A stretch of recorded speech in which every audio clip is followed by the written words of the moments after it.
그때 예수님께서는 낙심하지 말고 끊임없이 기도해야 한다는 뜻으로 제자들에게 비유를 말씀하셨다.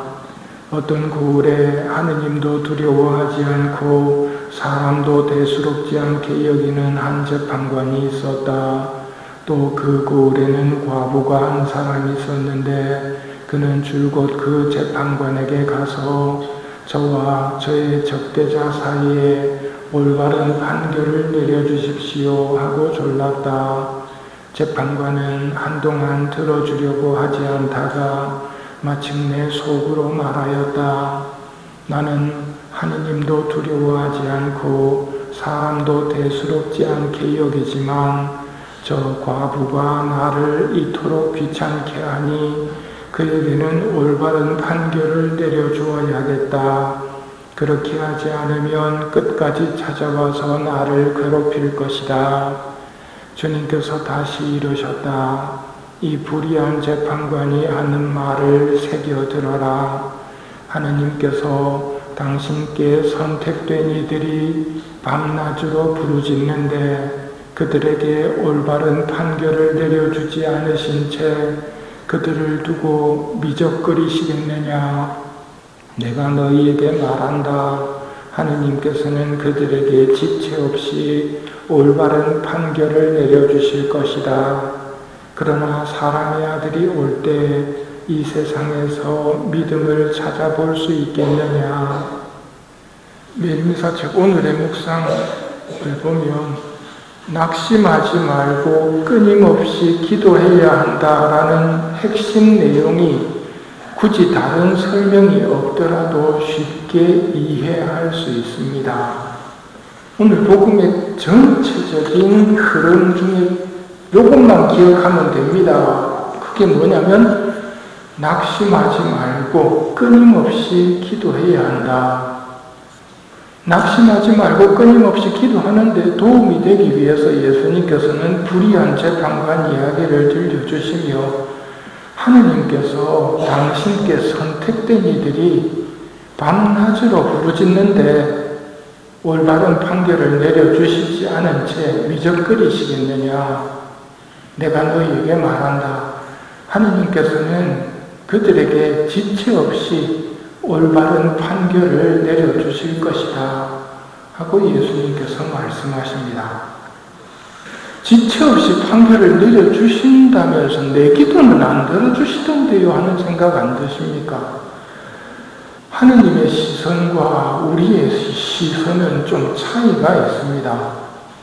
어린이의 장래에 대한 꿈은 자라나면서 자꾸 바뀝니다.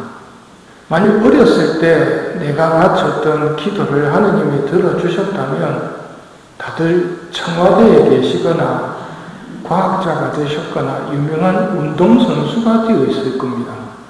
하느님은 그 순수한 어렸을 적의 기도를 왜 안 들어주셨을까요? 하느님은 지금 우리 기도를 왜 안 들어주실까요? 그러면서 지체 없이 올바른 판결을 내려주실 것이라고 말씀을 하십니다. 하느님은 우리 아버지십니다. 참 좋은 아버지십니다. 어릴 때 꿈은 올림픽이나 월드컵 이런 데 나가서 내가 영웅이 되는 그런 꿈을 요구하기가 쉽습니다.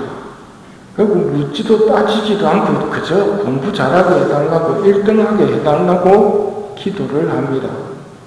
그런데 훌륭한 선수가 되기 위해서는 훈련을 해야 되는데 훈련 시간이 오면 훈련이 힘들어요. 훈련 좀 없애주세요 하고 또 하나님한테 기도하는 게 우리들의 모습입니다. 훈련은 안 하고 금메달은 따고 싶고 먹고 싶은 대로 먹고 체중은 45kg를 유지하고 싶고 우리 애가 공부는 안 하지만 머리가 좋으니까 1등은 해달라고 그게 우리의 모습이기도 합니다. 어쩌면 우리는 아직 제대로 기도할 줄을 모르는지 모르겠습니다. 제대로 기도할지 모르니까 기도를 안 해야 되겠다. 이건 마귀가 하는 유혹에 빠져드는 겁니다. 걱정하지 말고 기도하십시오. 예수님이 오늘 가르치실 때 끊임없이 기도해야 된다고 가르치시는 것은 니들이 완전한 기도를 끊임없이 하라는 게 아니고 처음 시작할 때는 어린이처럼 그렇게 철없는 기도로 시작되어도 끊임없이만 하고 있으면 걱정할 필요가 없다는 말입니다. 왜 그러느냐면 그 기도를 들으시는 아버지께서 우리의 그 모자란 기도를 좋게 이루어 주시려고 계획을 갖고 이끌어 주신다는 걸 믿어야 됩니다. 아무리 들떨어진 기도를 내가 바치더라도 아버지께서는 그것을 최선의 길로 이끌어 주시기 위해서 내 기도를 들으십니다. 그런데 내 뜻대로 내 방식대로 이루어지지 않는다고 해서 불평하거나 왜 그러느냐고 따지거나 더 이상 기도 바치지 않는다면 유혹에 빠져버린 겁니다. 하느님께서 움직이시는 방향은 언제나 사랑을 향해서 움직이십니다. 만일 하느님께서 내 기도를 무작정 들어주셨다면 내 기도로 인해서 다치는 사람 많을 겁니다. 텔레비에 나오는, 뉴스에 나오는 잘못된 사람들, 더 나아가서는 드라마에서 악역을 맡아서 악한 짓을 하는 탤런트들, 어디 안 부러진 데 없었을 겁니다. 제가 바치는 기도를 무턱 대고 들어주시지는 않는다는 거예요. 만일 그렇게 들어주셨더라면 누군가 나를 위해 기도해 주신 덕분에 저도 벌써 죽었을 겁니다. 주님 생각하심 그 얼마나 깊으시나이까. 미혹한 자 이를 알지 못하고 투미한 자 이를 깨닫지 못하나이다. 우리는 미혹하고 투미해서 주님의 생각 그 깊으심을 모르기 때문에 왜 하고 따지고 드는 경우가 많다는 말입니다. 그러니 우리의 기도가 왜 안 들어지는가라는 물음보다는 불의한 재판관을 끈질기게 찾아가서 하소연하는 과부의 모범을 새겨야 합니다. 기도는 참 중요합니다. 기도는 다른 게 아니고 내 마음을 아버지께 말씀드리는 겁니다. 내 상황을, 내 이야기를 아버지께 말씀드릴 때 그걸 들으시는 아버지는 그게 기쁨입니다. 여느 아버지들처럼 자녀들이 와서 제잘되면서 지 이야기를 하고 지 친구 이야기하고 오늘 있었던 일을 해주는 것은 아버지에게 기쁨인 것처럼 하느님의 아버지께서도 마찬가지라는 말입니다. 그래서 내가 모자란 이야기를 한다 해도 하느님께서는 다 걸러서 들으십니다.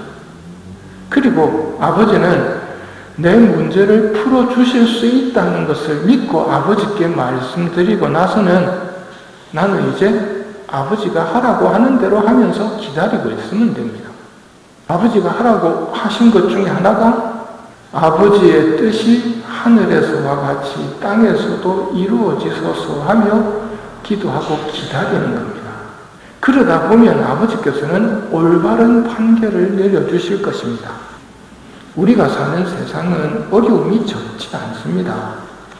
그 어려움을 아버지께서 허락하시는 이유는 잘은 모르겠지만 아마도 그 어려움 때문에 아빠한테 달려와서 이야기해 주기를 원하시기 때문이고 그 어려움을 아버지와 함께 풀어가기를 원하시기 때문에 허락하시는지도 모르겠습니다. 그래서 베드로 사도는 말합니다. 여러분의 온갖 근심 걱정을 송두리째 하느님께 맡기십시오. 하느님께서는 언제나 여러분을 돌보고 계십니다. 송두리째 맡긴다는 말은 그 근심 걱정을 아버지께 말씀을 드리고 근심 걱정은 아버지께 보내드린다는 말입니다. 내가 풀 수 없는 문제는 더 이상 내가 고민해서 해결될 게 아닙니다. 아버지께 말씀드리면 그걸로 충분합니다. 그리고 아버지의 뜻이 이루어지기를 기도하는 것이지요. 우리의 기도가 왜 안 들어지는가 하는 물음에 앞서 내 기도에 하느님에 대한 믿음이 있는가 물어봐야 됩니다. 기도에는 하느님에 대한 신뢰가 있어야 됩니다. 하느님은 하나님은 정말 나를 사랑하시고 좋아하신다는 것을 믿고 나를 위한 최고의 계획을 세우고 계시다는 믿음이 필요합니다. 이런 믿음으로 기도해야 됩니다. 만일 이런 믿음이 없으면 청하십시오. 걱정할 게 아니고 청하시면 됩니다. 믿음이란 끈질김의 또 다른 말입니다. 사람의 아들이 올 때 이 세상에서 믿음을 찾아볼 수 있겠느냐는 예수님의 말씀을 들으면 슬퍼집니다. 항구한 기도와 믿음이 없다는 말씀으로 들리기 때문입니다. 기억합시다. 기도가 끊기면 믿음이 끊어지는 겁니다. 기도가 끊기면 믿음이 없는 겁니다. 문제가 생기면 아버지께 달려가 말씀드리고 아버지와 함께 그 문제를 해결합시다. 올바른 판결을 기대하며 귀찮게 찾아간 과부의 모습이 항구한 모습이 무엇인지를 보여줍니다. 이 미사를 통해 아버지와 함께 우리의 문제들을 해결하도록 합시다.